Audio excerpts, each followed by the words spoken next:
আসসালামু আলাইকুম এভরিওয়ান।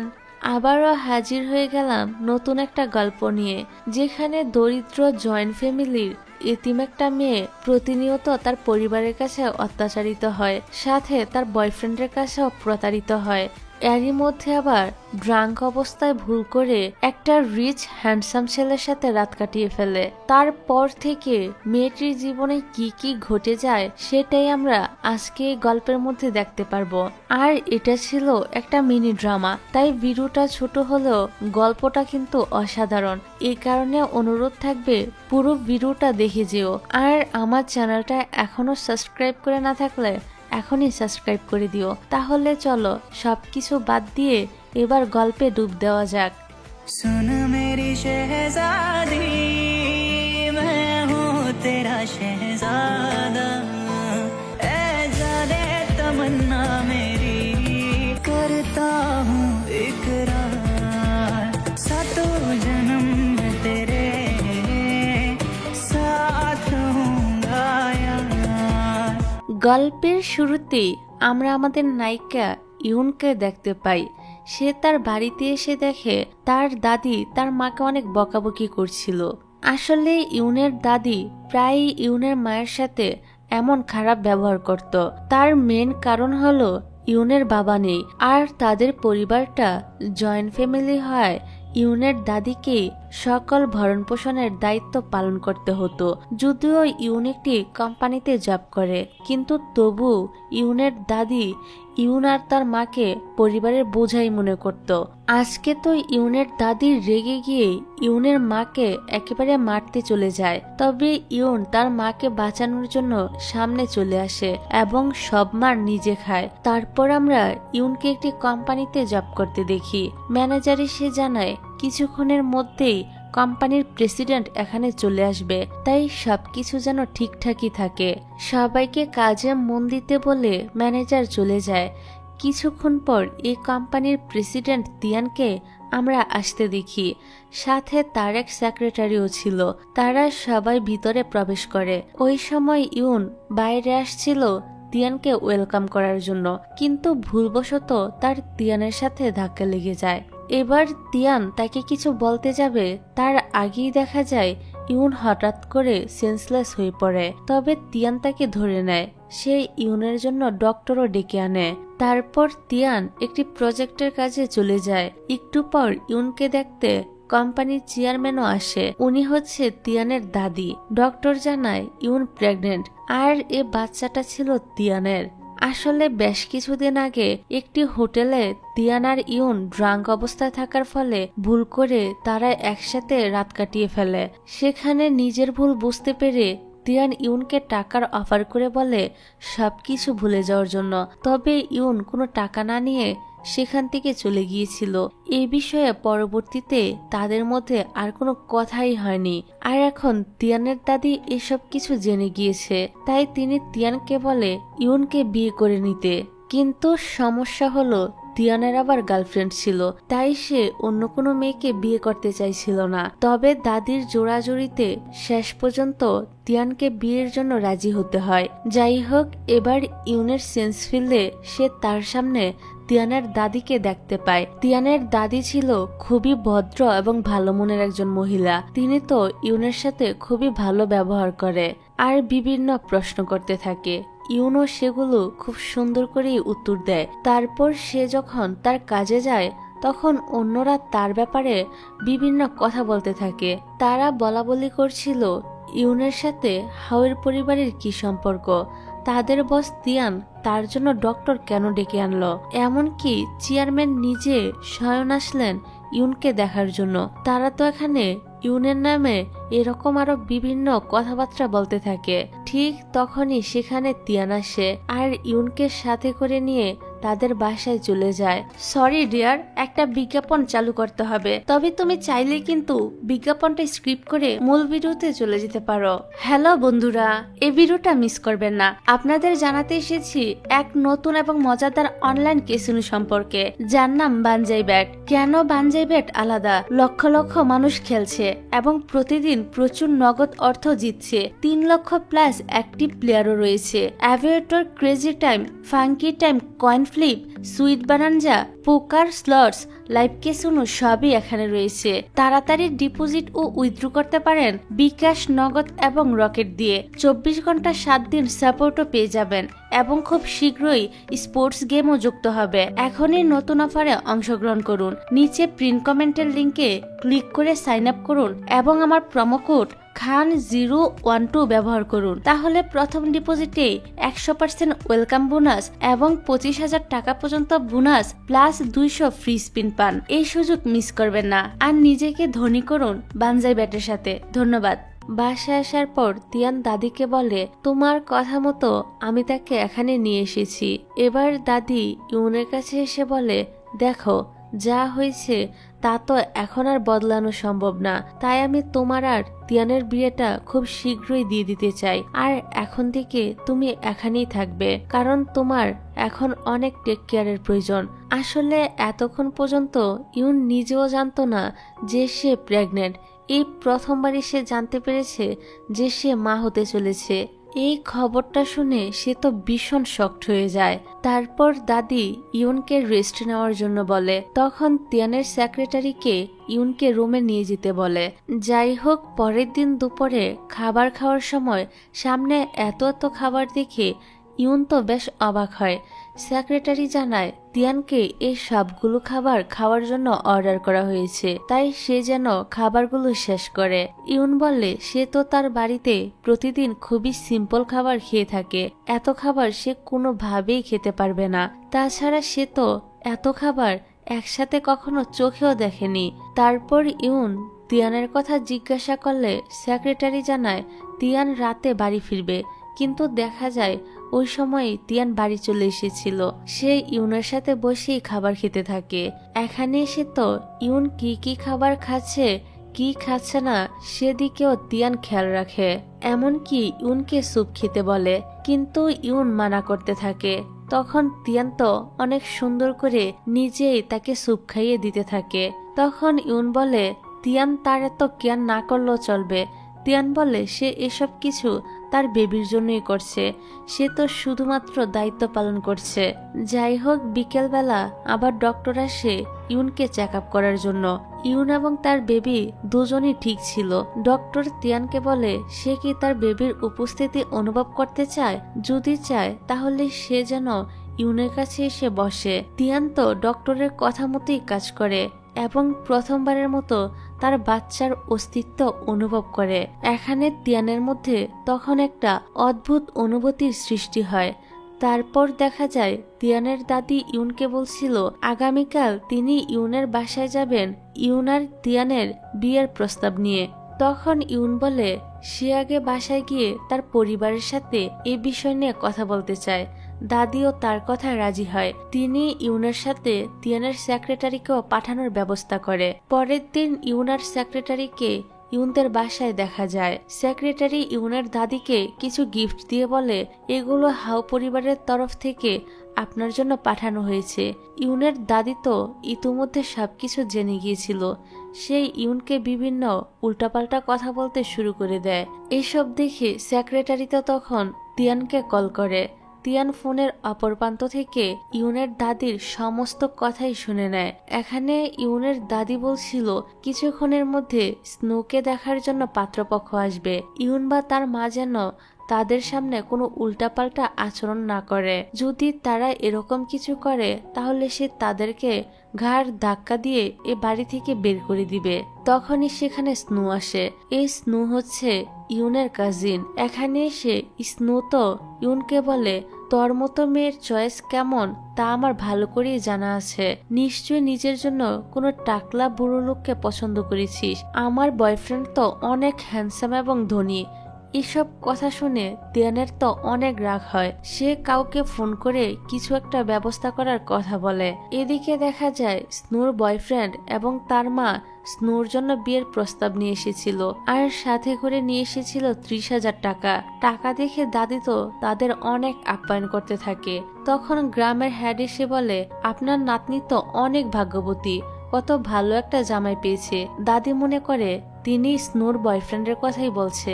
এই কারণে দাদি তো অনেক বেশি খুশি হয়, কিন্তু হ্যাট বলে না না, যারা এখানে এসেছে তারা তো ইউনের বিয়ের কথা বলছে। যেটা শুনে দাদি তো বেশ অবাক হয়। তখন স্নোও তাড়াতাড়ি করে বাইরে আসে আর ভাবতে থাকে যতই ধনী হোক না কেন হ্যান্ডসাম তো একদমই হবে না। ইউনের মতো মেয়েকে কোন হ্যান্ডসাম ছেলে পছন্দ করবে? কিন্তু যখনই সে এতগুলো গাড়ি আর তিয়ানকে দেখে তখন তো তার পায়ের নিচের মাটি সরে যায়। এত টাকা পয়সা দেখে দাদিও তাদের খুব সুন্দর করে ভিতরে ওয়েলকাম করে। এখানে আমরা ইউনের দাদিকে দেখে স্পষ্ট বুঝতে পারি যে তিনি এত বেশি টাকা দেখে একদম টাকার জগতে হারিয়ে গিয়েছে। আসলে এই পৃথিবীতে টাকার মূল্যটা আসলে অনেক বেশি। যার কাছে টাকা আছে তার ভাই সবই আছে। যাই হোক, তারপর তিয়ান জোর করে ইউনের হাত ধরে নেয়, যেটা দেখে স্নো তো অনেক জেলাস হচ্ছিল। তারপর তিয়ান ইউনের দাদির কাছে পারমিশন চায় ইউনকে বাইরে নিয়ে যাওয়ার জন্য। উনি বলে আরে নিয়ে যাও, কোনো সমস্যা নেই, এতে আবার জিজ্ঞাসা করার কি আছে, তোমার যা ইচ্ছা তাই করো, ইউন তো এখন তোমারই। কিরকম পোল্ট্রিবাজ দেখেছেন? এবার তিয়ান ইউনকে নিয়ে বাইরে চলে আসে। এখানে ইউন তিয়ানকে বলে তুমি আমাকে বাইরে নিয়ে কেন আসলে? তিয়ান বলে তুমি এত নার্ভাস হচ্ছ কেন? এটা আমাদের বেবির জন্য ঠিক হবে না। ইউন বলে এইটুকু নার্ভাস হওয়াতে কি এমন হয়ে যাবে, যত সব নাটক। এবার তিয়ান ইউনের হাতে একটি ব্রেসলেট দেখে জিজ্ঞাসা করে এটা কে দিয়েছে তোমাকে?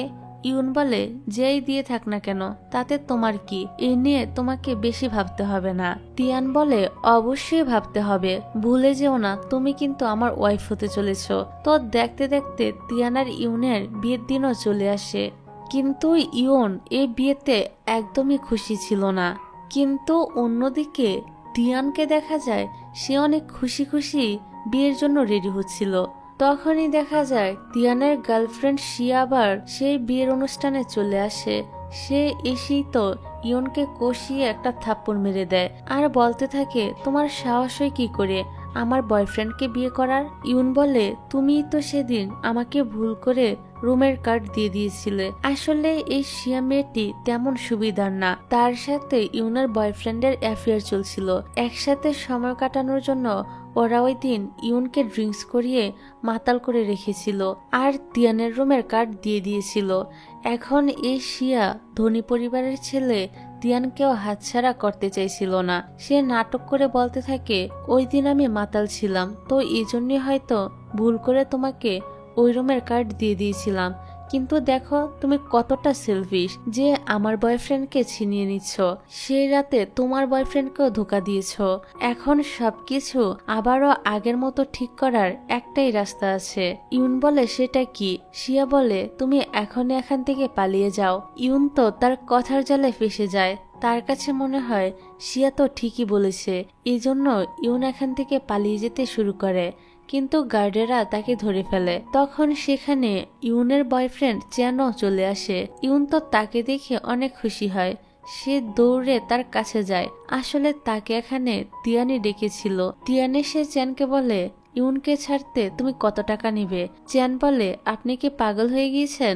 আমি তাকে ভালোবাসি, আমি ইউনকে কখনই টাকার জন্য ছেড়ে যাব না। তিয়ান বলে ওঠে তাই নাকি? তো এবার বলেই ফেলো যে তুমি ইউনকে ছাড়তে 1 মিলিয়ন নিবে না 5 মিলিয়ন নিবে?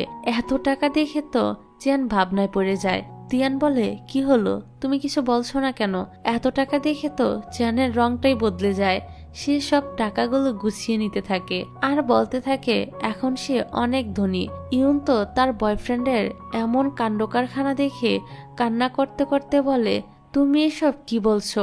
তুমি না আমাকে প্রমিস করেছিলে যে সারা জীবন আমার সাথে থাকবে? দেখো আমি তোমার দেওয়া ব্রেসলেটটা এখনো পরে আছি। তুমি তিয়ানকে বলে দাও আমাদের কোনো টাকা পয়সার দরকার নেই। কিন্তু এ লুবি চ্যান তো টাকা নিয়ে সেখান থেকে চলে যায়, ইউনকে কোনো পাত্তাই দেয় না। ইউন তার পিছু পিছু যেতে থাকে, তবে তিয়ান তাকে আটকে নেয়। ইউনও এতক্ষণে বুঝে গিয়েছিল যে চ্যান তাকে মোটেও ভালোবাসে না। ইউন তো তার ভালোবাসার মানুষকে হারিয়ে ফেলেছিল। তবে বাচ্চার কথা ভেবে সে এবার তিয়ানকে বিয়ে করতে রাজি হয়ে যায়। এদিকে শিয়া আবার বিয়ে থামানোর জন্য যাচ্ছিল, তবে তিয়ানের অর্ডারে গার্ডেরা শিয়াকে বাইরে বের করে দেয়। আসলে কিছুদিন আগে তিয়ান শিয়ার ক্যারেক্টারের সম্পর্কে সবকিছু জেনে গিয়েছিল, যে অনেকদিন ধরে শিয়া তাকে ধোঁকা দিয়ে যাচ্ছে। এই কারণে তিয়ান শিয়ার সাথে এরকমটা করেছে। আর শিয়া এখন কোনোভাবেই চায় না যে শিয়া তার লাইফে ফিরে আসুক। যাই হোক, সবকিছুর পিছনে ফেলে তিয়ান আর ইউনের বিয়েটা হয়ে যায়। রাতের বেলা তিয়ান যখন ওয়াশরুম থেকে বের হয় তখন এই ঘটনা ঘটে যায়। রুমে তো ইউন ছিল, সে তাড়াতাড়ি করে চোখ বন্ধ করে নেয়। তিয়ানও লজ্জা পেয়ে সেখান থেকে চলে যায়। পরের সিনে আমরা দেখি তিয়ান ইউনকে এখন বাসাতেই থাকতে বলছিল, কিন্তু ইউন তার কাজে যেতে চাইছিল। কিছুক্ষণ পর তিয়ান ইউনের কাছে এসে বলে, তুমি বাসায় বোর হয়ে গেছো তাই না? এই জন্য আমি তোমাকে এন্টারটেইন করতে চলে এসেছি। ইউন তিয়ানকে জিজ্ঞাসা করে সে কাজে যেতে পারবে কিনা। তিয়ান বলে ইউন যেন তার কাছে রিকোয়েস্ট করে পারমিশন চায় কাজে যাওয়ার জন্য। ইউন বলে সে তাকে কোনো রিকোয়েস্ট করতে পারবে না। তিয়ান তখন ইউনের আইডি কার্ডটা নিয়ে নেয়।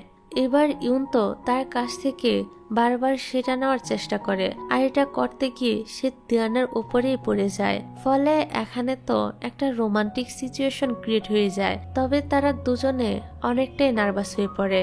তারপর ইউন তাড়াতাড়ি করে তিয়ানের কাছ থেকে সরে যায়।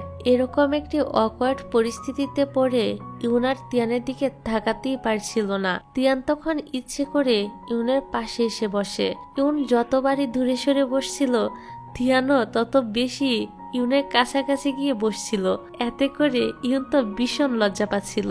তিয়ান তখন ইউনের গলায় তার আইডি কার্ডটা ঝুলিয়ে দিয়ে চলে যায়। তারপর আমরা ইউনকে অফিসে যেতে দেখি।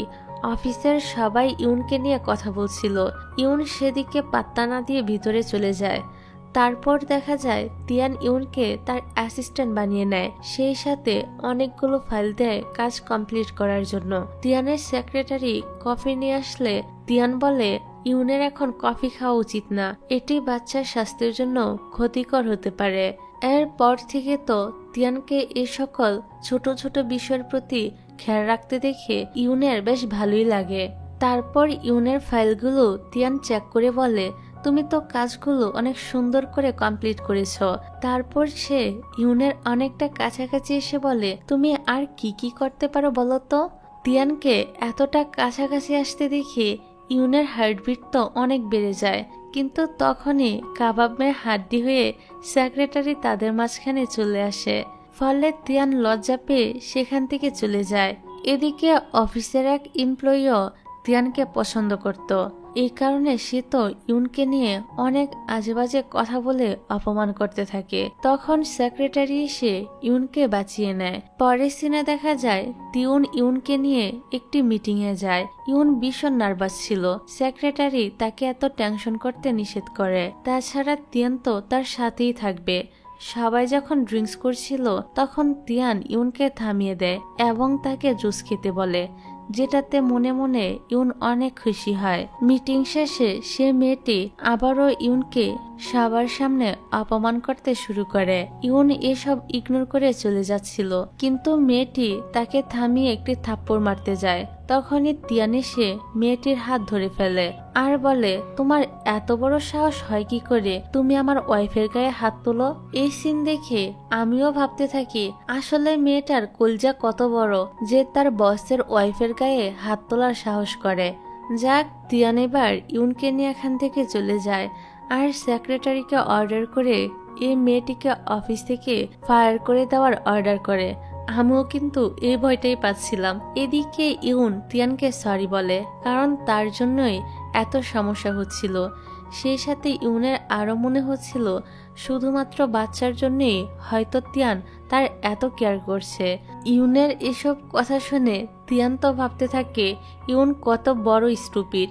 সে এখনো বুঝতেই পারছে না যে তিয়ান তাকে কত ভালোবাসে। কিন্তু তিয়ানও দুষ্ট কম ছিল না। সে ইউনকে বলে, তুমি কি সত্যি আমার কাছে মাফ চাইতে চাইছো? এই বলে সে ইউনের কাছাকাছি যেতে থাকে কিস করার জন্য। তখনই আবার সেক্রেটারি তাদের মাঝখানে চলে আসে। বারবার কেন জানি এই সেক্রেটারি তাদের মাঝে কাবাবে হাড্ডি হতে আসে। এতে তিয়ানো রেগে গিয়ে সেক্রেটারিকে বকা দিয়ে চলে যেতে বলে। এদিকে ইউন তো খুশিতে নাচতে থাকে এটা ভেবে যে সেক্রেটারির জন্য সে বেঁচে গিয়েছে, কিন্তু বেচারি সেক্রেটারি তো বুঝতেই পারছিল না যে তিয়ান কেন তাকে বকা দিল। সে রীতিমতো কান্না করে দেয়। পরের সিনে আমরা ইউনকে কিছু অফিস কলিগদের সাথে একটি রেস্টুরেন্টে দেখি। তারা সবাই ইউনের টাকাতেই খাবার অর্ডার করে এবং ইউন আর তিয়ানকে নিয়ে বিভিন্ন প্রশ্ন করতে থাকে। তখন তিয়ান এসে ইউনকে এখান থেকে টেনে নিয়ে যায় আর ইউনকে জিজ্ঞাসা করে, তোমার এঙ্গেজমেন্ট রিংটা কোথায়? ইউন বলে, রিংটা তো অনেক দামি, যদি হারিয়ে যায় তাই সেটি বাসায় রেখে এসেছি। তিয়ান বলে ওঠে, তুমি কি সত্যি বলছো নাকি অন্য কোনো কারণ আছে? ইউন বলে, সে সত্যি কথাই বলছে। এবার তিয়ান হাত বাড়িয়ে ইউনকে তার হাত ধরতে বলে। ইউনও তার হাত ধরে নেয়। তারপর তারা তাদের বাড়ি ফিরে আসে। রাতের বেলা দেখা যায় ইউন খাবার রান্না করছিল। তিয়ানও সেখানে আসে তাকে হেল্প করার জন্য। এখানে তারা দুজনে অনেকটাই কাছাকাছি চলে আসে। তবে ইউন অনেকটা লজ্জা পেয়ে সরে আসে আর তিয়ানকে কিচেন থেকে তাড়িয়ে দেয়। কিছুক্ষণ পর ইউন নুডলস রান্না করে নিয়ে আসে। তবে তিয়ান নুডলস একদমই পছন্দ করত না, কিন্তু যেহেতু এটা ইউন রান্না করেছে তাই সে এটা খেতে থাকে। আর খাওয়ার পর তিয়ানের কাছে রেসিপিটা খুব ভালোই লাগে। তারপর ইউন জিজ্ঞাসা করে, খেতে কেমন হয়েছে? উত্তরে তিয়ান বলে, খুবই খারাপ। এটা বলে সে ইউনের খাবারটাও খেতে শুরু করে দেয়। এখানে দুজনের মধ্যে তো এই খাবার নিয়েও টানাটানি শুরু হয়ে যায়। আর এরকম করতে করতে এক সময় তাদের মধ্যে কিস হতেই যাচ্ছিল। কিন্তু তখনই আবারও সেক্রেটারি আরো একবার তাদের মাঝখানে চলে আসে। আসলে একটি কাজে তিয়ানকে বাইরে যেতে হবে। সেক্রেটারি এই নিউজটা দিতেই এখানে এসেছিল। তারপর তিয়ান কাজের জন্য চলে যায়। রাতের বেলা ইউন স্বপ্ন দেখে একটি ছেলের সাথে সে ঘুরে বেড়াচ্ছে সমুদ্রের পাড়ে। সে তো ছেলেটির সাথে অনেক খুশি ছিল। তবে ছেলেটির মুখ দেখে ইউন অবাক হয়ে যায়, কেননা এটা ছিল তিয়ান। এই স্বপ্ন দেখে ইউনের ঘুম ভেঙে যায়। সে ভাবতে থাকে তিয়ান কেন তার স্বপ্নে আসলো। তারপর ইউন বাগানে যায় গাছে পানি দেওয়ার জন্য। আজ যেহেতু সে বাসায় একা ছিল তাই সে অনেক খুশিই ছিল। এরই মধ্যে তিয়ান বাসায় ফিরে এসে দেখে ইউন গাছে পানি দিচ্ছে। এই কারণে সে এবার লুকিয়ে লুকিয়ে ইউনের বেশ কয়েকটা ছবি তুলে নেয়। তারপর তিয়ান ইউনের কাছে এসে দাঁড়ায়। হঠাৎ করে সামনে তিয়ানকে দেখে ইউন তো অনেকটাই চমকে যায়। এখানে তিয়ান বলে, তুমি এত শর্ট ড্রেস পরেছো কেন? যদি তোমার ঠান্ডা লেগে যায় আর বাচ্চারও যদি কিছু হয়ে যায়, তাছাড়া কেউ যদি তোমাকে এভাবে দেখে ফেলে। এসব শুনে মন খারাপ করার বদলে ইউন তো উল্টো খুশি হয়ে যায় এই ভেবে যে তিয়ান তার কত কেয়ার করছে। দেখা যায় তিয়ান তো ইউনের টেক কেয়ার করার জন্য বাড়িতে বেশ কয়েকজন কাজের লোকও রেখে দিয়েছিল। সে সাথে একজন লোক রাখা হয়েছিল যে কিনা ইউনকে বিভিন্ন ট্রেনিং দিবে, যাতে করে ইউন হাউ ফ্যামিলির যোগ্য মালকিন হয়ে উঠতে পারে। এইভাবে বেশ কিছু সময় পার হয়ে যায়। একদিন আমরা ইউন আর তিয়ানকে একসাথে খাবার খেতে দেখি। সেখানেও তারা দুজন একে অপরের বেশ খেয়াল রাখছিল। তারপর তিয়ান রুমে এসে দেখে ইউন সোফার উপরে ঘুমিয়ে পড়েছে। সে কিছুক্ষণ এক দৃষ্টিতে ইউনের দিকে তাকিয়ে থাকে। তারপর ইউনকে কোলে উঠিয়ে বিছানায় শুয়ে দেয় এবং নিজেও ইউনকে জড়িয়ে ধরে ঘুমিয়ে পড়ে। একটু পর ইউনের ঘুম ভাঙলে সে তার পাশে তিয়ানকে দেখতে পায়। এতে সেও অনেক বেশি খুশি হয়। সকালবেলা দেখা যায় দুজন দুজনকে জড়িয়ে ধরে ঘুমিয়েছিল। তিয়ান ইউনকে দেখে স্মাইল করতে থাকে। আর এরকম সুন্দর একটা দৃশ্যের মধ্য দিয়ে এই ড্রামাটা এখানেই শেষ হয়ে যায়।